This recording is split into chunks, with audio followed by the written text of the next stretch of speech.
Good morning. Today I am here with the appreciation note of the poem Lines Written in Early Spring. In the last class, we all studied this poem in detail. So, today let's discuss how can we write the appreciation note of this poem. So, before we start our writing, we have to keep in mind some ideas. We should know about the poet, the author. We should know about the background of this poem.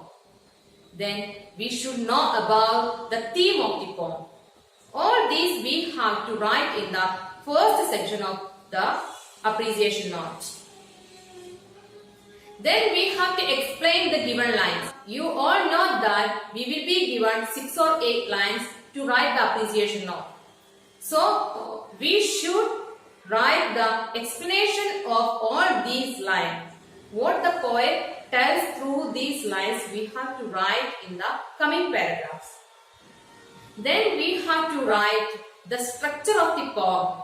Then the poetic devices used by the poet in this poem. All these we have to write in the last section of the appreciation note. So let's go through the appreciation note of this poem, Lines Written in Early Spring. The poem Lines Written in Early Spring, which celebrates the relationship between man and nature, is written by the most celebrated nature poet William Wordsworth. The poet rejoices the sounds and the sights of the nature and at the same time laments on what man has made of man.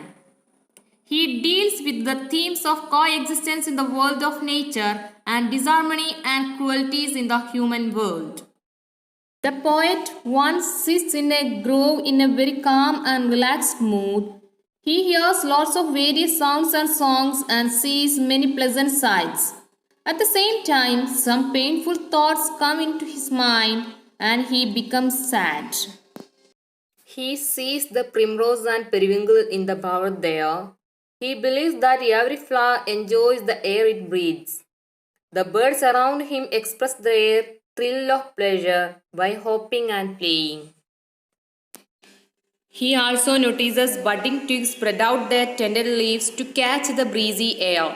In short, the poet sees thrilling sights, hears pleasant songs in everything he looks at in the grove, and he experiences the utmost pleasure in the world of nature.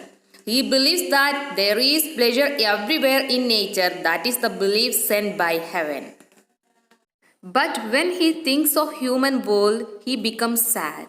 What man has done to mankind as well as to nature makes him uneasy and unpleasant.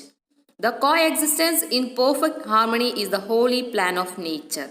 The poet realizes that humans do all atrocities among themselves and cruelties to nature by destroying the ecosystem. The poem becomes much appealing because of the sublimity of his theme and beauty of lines and the abundant use of various poetic devices. Poet uses hyperbole when he says that he heard 1,000 blended notes. He addresses nature as a person and calls it her. He makes the flowers breathe the air and makes the tender leaves of budding twigs catch the breezy air. All these are the perfect examples of personification. A beautiful instance of alliteration can be seen in What Man Has Made of Man. The poem ends with a rhetorical question: Have I no reason to lament what man has made of man? An example of the auditory image is there in I heard 1,000 blended notes. Some visual images are flowers, periwinkle, primrose, birds, grove, bower, budding twigs.